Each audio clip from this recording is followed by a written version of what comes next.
Same ఇదే. ఈయన ఈయన అంటున్నాడు జిరాక్స్లు తుడుచుకోవడానికి పనికొస్తాయని అసభ్యంగా మాట్లాడుతున్నాడు కదా, అగో ఇదే. మరి ఈ జనవరిలో ఎప్పుడో చేసుకున్నాడు వైజాగ్లో, దాని మీద వార్తలు కూడా వచ్చాయి.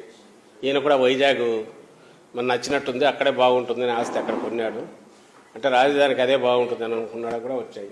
నెక్స్ట్ చూపించు ఆయన పేరు, అవి ఇది చేయించిన వాళ్ళు పని మూజీ మూజీ మూజీ. సో ఆయన ఏదో some form represented by Nandamuri Balakrishna. ఇది జనవరిలో జరిగింది ట్రాన్సాక్షన్ జరిగింది. కోట్ల రూపాయలు పెట్టి ఆస్తి కొన్నాడు. చంద్రబాబు లెక్క ప్రకారం అది ఆయనది కాదు. ఇప్పుడు ఆ కాగితాలు తుడుచుకోవడానికి పనికొస్తాయి. తర్వాత ఇంకొకటి, ఇది ఎప్పుడు జరిగింది date?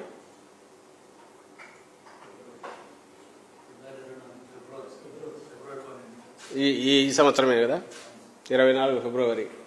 First page చూపించమ్మా, first page చూపించు. కొన్నవారు ఎవరు? రాయించుకున్నవారు కిందికి రా. కొణిదెల పవన్ కళ్యాణ్, కిందికి రా, కింద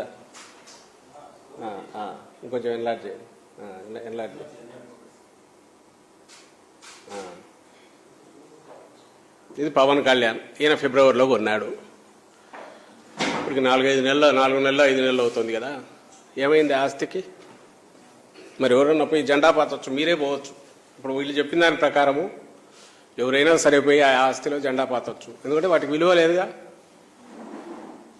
మరి అది కరెక్ట్ అయినా ఒప్పుకుంటారా? నిజంగా ఈ విలువ లేదంటే మరి ఆస్తులు కొంటున్నారు, ఇంకా తీస్తే దొరుకుతాయి. మొత్తం నాకు తెలిసి ఇప్పటికి లాస్ట్ మంత్ ఎప్పుడో చాలా ట్రాన్సాక్షన్స్ దండిగా జరిగాయి అన్నారు. ఐ థింక్ ఎన్ని జరిగాయి? 62,93,982 ఇప్పటికి ఇష్యూ చేశారు. ఇన్ని ట్రాన్సాక్షన్స్ జరిగాయి. సరే, వాళ్ళందరూ ఎందుకు? వీళ్ళ ల్యాండే. మరి వీళ్ళ లెక్క ప్రకారం అది వాళ్ళది కాదు.